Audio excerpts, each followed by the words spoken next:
Bharatiya Janata party అభ్యర్థిగా NDA కూటమి అభ్యర్థిగా నేను అఖండమైన విజయం సాధించడం జరిగింది. ముఖ్యంగా 1983లో తెలుగుదేశం పార్టీ ఏర్పడిన తర్వాత మా తండ్రి గారు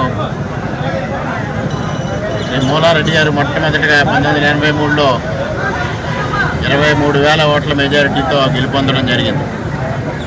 ఆ తదుపరి జరిగిన 8 ఎన్నికల్లో కూడా ఎప్పుడూ ఇక్కడ తెలుగుదేశం పార్టీ విజయం సాధించినప్పుడు స్వల్ప ఆధిక్యతతో మాత్రమే విజయం సాధించడం జరిగింది.